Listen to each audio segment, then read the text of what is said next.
Hello, this is Jong Yu again. Today I'm gonna add one more video explaining example 8, reversal of losses in an onerous group of insurance contract. The reason why I'm trying to add this video is that from the previous video I showed the example 2b, which is starting from the non-onerous group of contract, which turns into the onerous group of contract in the second year, and that is too brief. And I think I have missed the group of insurance contract that like the which is onerous at the initial recognition stage. So I'm gonna make a brief explanation of how it works. And this fact pattern is slightly different from the one that I showed you in the previous video. So I would say this is the original no assumption change measurement, and this is what they change the assumption at the end of the second year. So on the initial recognition is the same. The received premium 800, and for the 3-year coverage, cash outflow is 400 each year. So on the initial recognition, you have a building block 1 plus 2 is 289, and the risk adjustment for non-financial risk is 240.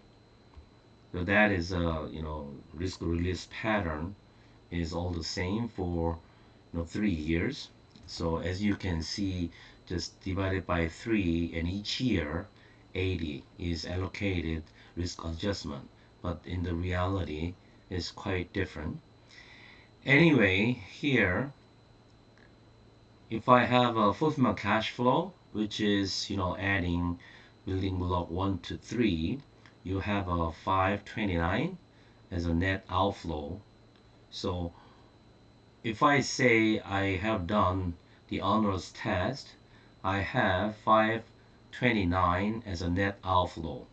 So CSM should be 0, and the insurance contract liability on initial recognition is 529, which is the initial loss component amount. And I'm pretty sure if you are in a IFRS17 team, like the project team, and you should know how to create exhibit 100 and 101 out of it. Now the example shows we have a like loss component on an initial recognition, and how it is accounted. And also if I change at the end of second year, there is no reason, just simplicity. All the other things are equal, but only they changed the third year claim, the cash outflow change from 400 to 100. Accordingly, they should change the risk adjustment for each year, but to maintain the simplicity, no change in risk adjustment, only cash outflow change like from 400 and 100. So like end of year 1, there is no change. You start with the initial recognition time, the measurement for insurance contract liability and cash inflow, and those sum 2 and 5%. So insurance finance expense. Since there is no CSM, there is a 0, right? And then no experience adjustment here. And 240 is divided by 3, so 80 out of RA could be the insurance revenue, and cash outflow actually is exactly the same as we expected. And based on that, I look at the exhibit 100. So as I already mentioned, unlike the non-onerous GOC, this onerous GOC of the first year, the LRC is decomposed to loss component and non-loss component separately.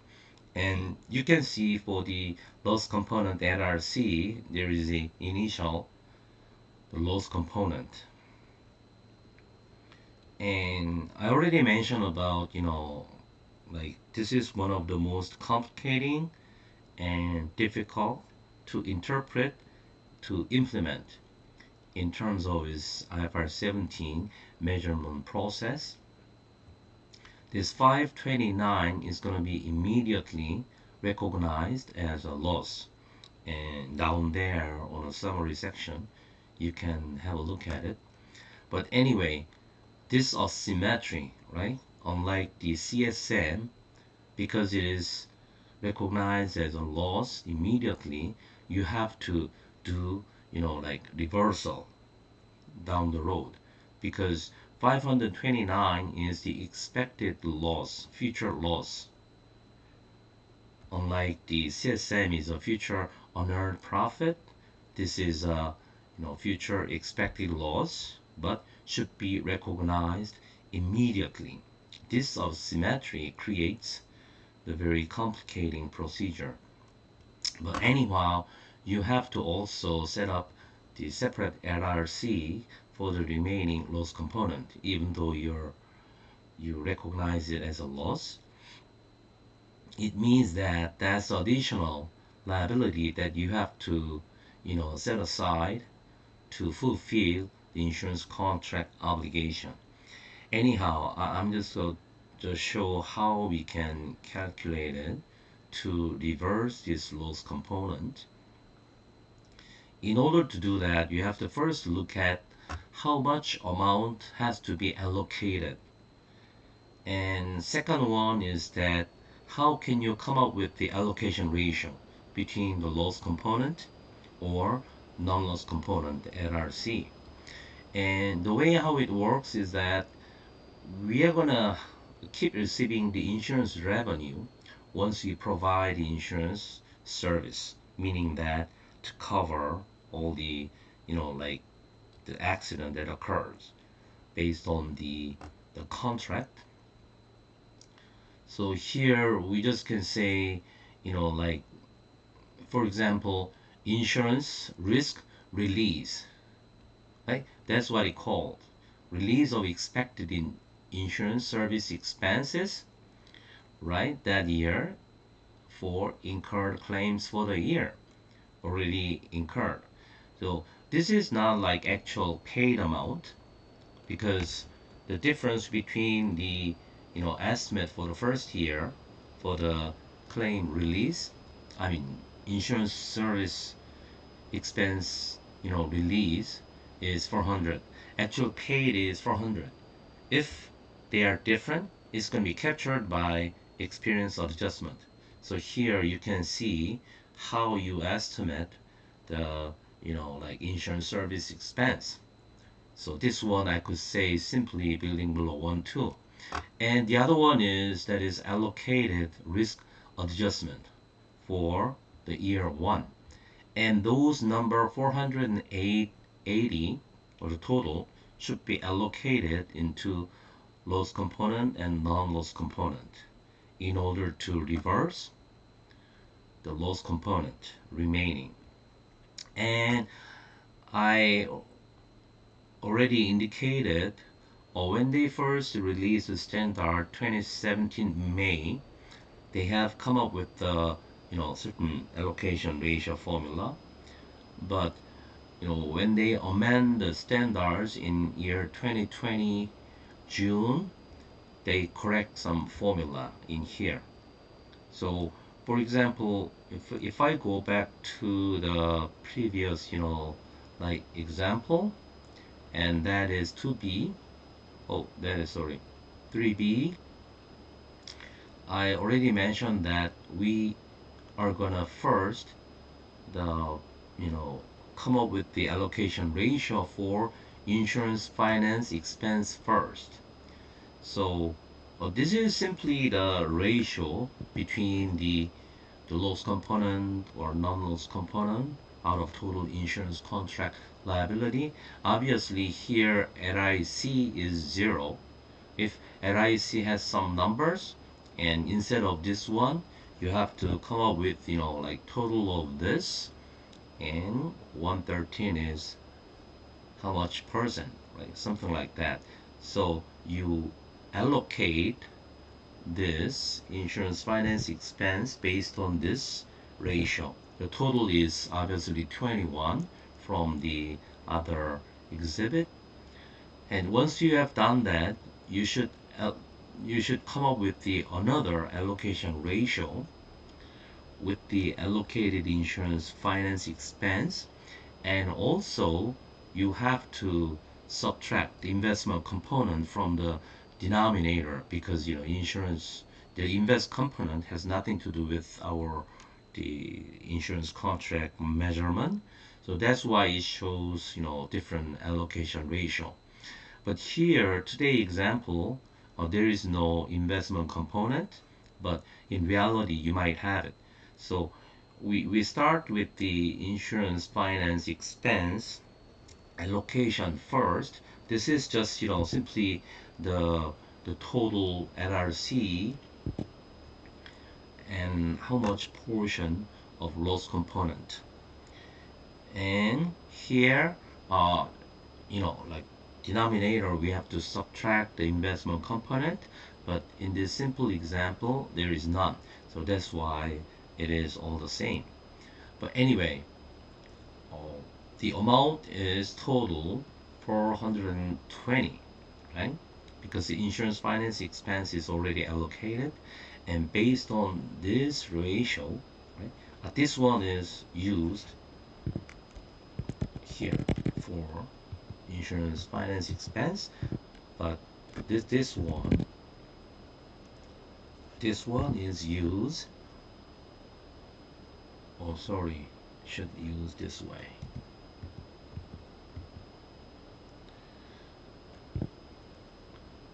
because it's the same. Yeah, it used this one. Sorry about that, because they might be different. But anyway, so allocate 480 billing block 1, 2, and the RA into loss component and non-loss component, and you have come up with 289, 191, and that goes into non-loss component, and loss component 191. This is the amount of like reversal of incurred losses. So that's going to be subtracted from the initial loss component and insurance finance expense and subtracted, and at the end of year one you have a still outstanding loss component here. The reason why it get reduced out of like the amount that should have been recognized as a profit is that on the initial recognition or first reporting, you just recognize it, the total loss component, as a loss. So to prevent the double, like recognizing, you have to do the reversal against it. And second year, there is no reason. Just we assume that we suddenly changed the at the end of second year, just change the assumption for the third year. Instead of 400 cash outflow, I'll reduce to 100, and that's what it happens. And this discrepancy is simply the difference between the third year cash outflow present value estimate, that is 286. That is called, I already mentioned, that's an estimate adjustment, and that's going to be coming into here, right? So it's like like reduce the fulfillment cash flow. So when we notice here that in exhibit 100 we have, for example, remaining 360 and insurance finance expense, and then also based on the allocation ratio we have allocated, let's say 191, right? Together here 191, and remaining is 184.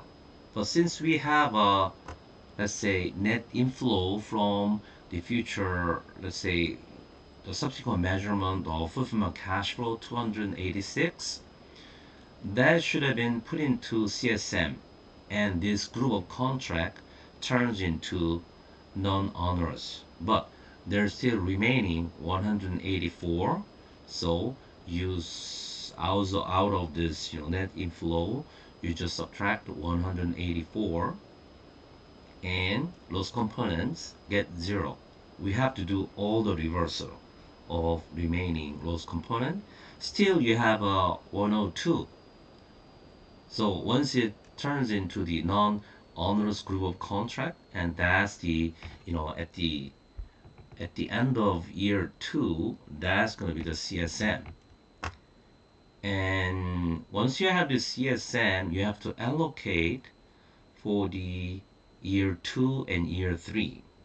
Well, this one is also, got changed. I mean, previously you have to just, like make it 0, and all the CSM amount is recognized as a profit in the third year.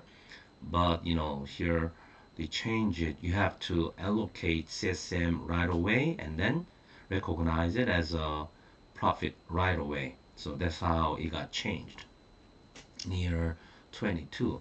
So right now there is no loss component remaining, and we have a CSM 102, and then 51 is recognized as a profit and 51 remaining. And third year is very easy. I mean, because there is no loss component and non-loss component allocation ratio that we don't need to calculate it, and then just 54. And as we assume 100, the actual payment is conveniently the same as it. And the reality is all, like different.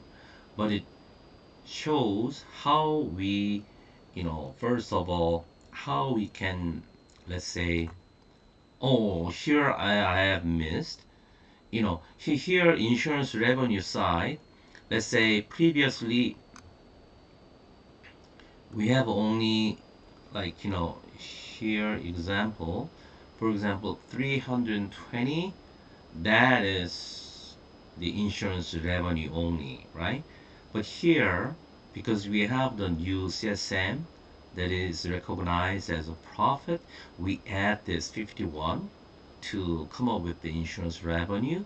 So that number go up to 340 instead of 290 or something. Yeah, 289. If all the same they come up with, it's because of adding CSM, and our insurance revenue got increased, and all the other should follow.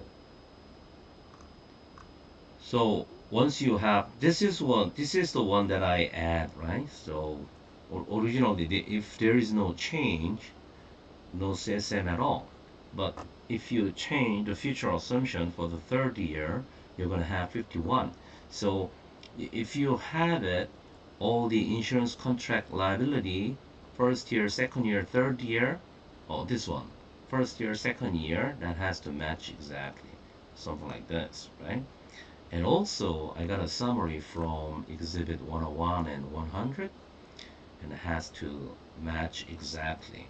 So this one looks very easy, but you have to make sure that sorry, even though while you are building actuarial model and financial statement, remember this exhibit 100 and 101, you should disclose it.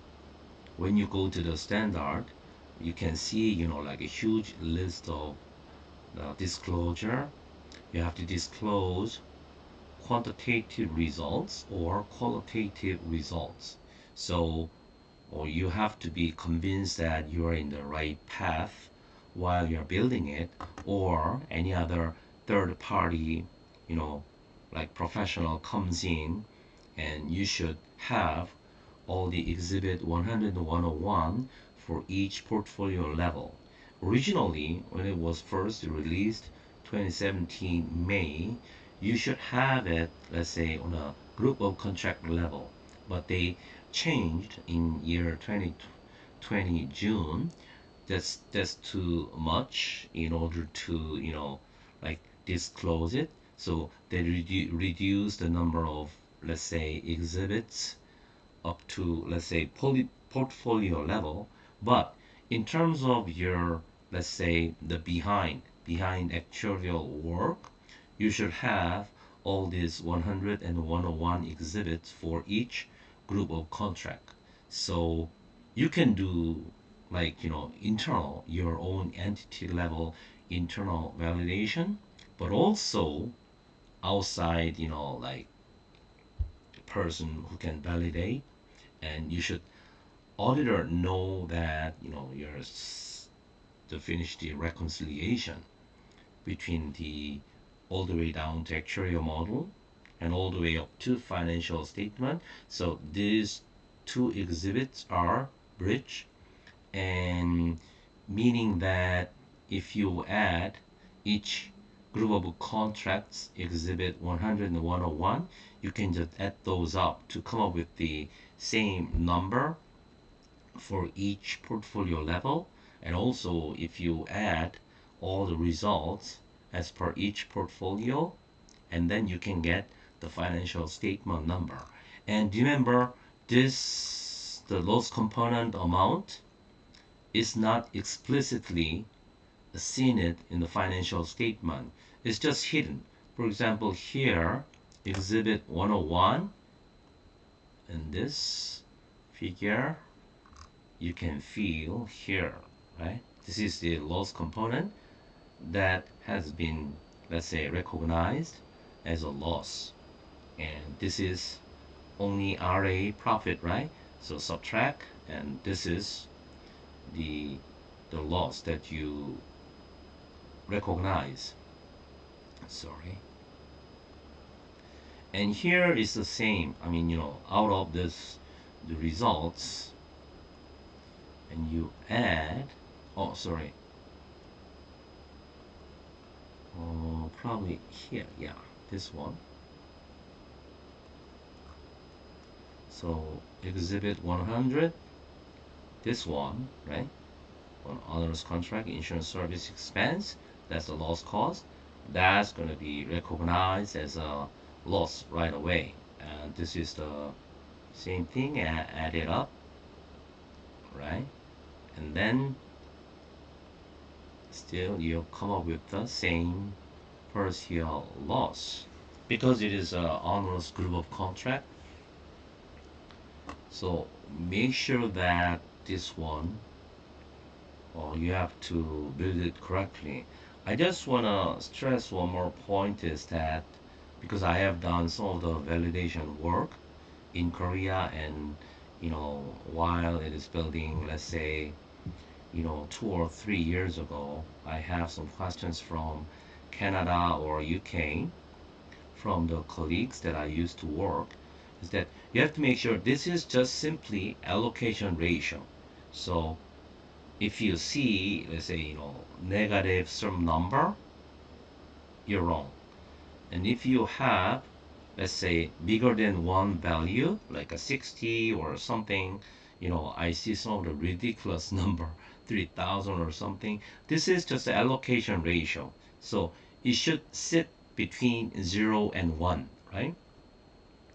Greater than 0 and less than 1. And also, which amount you're gonna, this one is including, like, because turning into the, like, a non-onerous contract and get a new CSM, it is added. But which amount you're gonna allocate, right? Based on this allocation ratio. So for example, if it is, like bigger than 1 or 100 or something, you are what? Amplifying the insurance revenue, like being allocated to loss component or non-loss component here and here. And also the 3000, for example, this one is what? Because there is a condition that if you add those two, it should be 1, right? If you add those two allocation ratio, it should be 1. And 3000, and then how can you come up with this one, right? So this amount you have to identify accordingly. Remember, the actual cash outflow, if those are significantly different or any different, is going to be like captured by experience adjustment elsewhere. But here, how like let's say have a insurance service expense that you promise to pay, and then also even though this is a uncertainty, your future cash flow uncertainty, you estimate that adjusted value, right? And that one is going to be the compensation and how you can like come up with it. So all of this one is, let's say, if you once understand it, it looks as very like easy. But think about it, like for each group of contract you have to do, let's say, all this very complicating calculation against all onerous group of contract, and you have to somehow make it as an, let's say, IFRS17 measurement database. And you have to also link, create a relationship with this database onto the actual database to link the like all each individual, let's say, the the database. And this is not an easy item that you put as a, let's say, put in one of the data fields, and you have to keep updating it and accordingly, like at the end of the day, even though like whatever the actual calculation is, come up with the number, and you have the exhibit 100 and 101, and also this allocation, let's say reconciliation section, to do the proper validation. This is not as easy as it looks, and this asymmetry is one of the key principle. That's that's why the IFRS 17 is called the actuarial paradigm shift. And you can have a, let's say, look at, this is the original, the the let's say standard released in year 27 May, and there is a 2020 June. There is some corrections of all the detailed calculation. So some people might say, like we can do whatever we want because it's all principle based. No, I think the standard itself, in some of the topics, it gives us like like formula itself. So you have to be like keep reminding yourself that standards itself is quite like, let's say, enough for us to understand fully when we do implement some of the actuarial technicalities into the place. Yeah, thank you very much, and see you next time.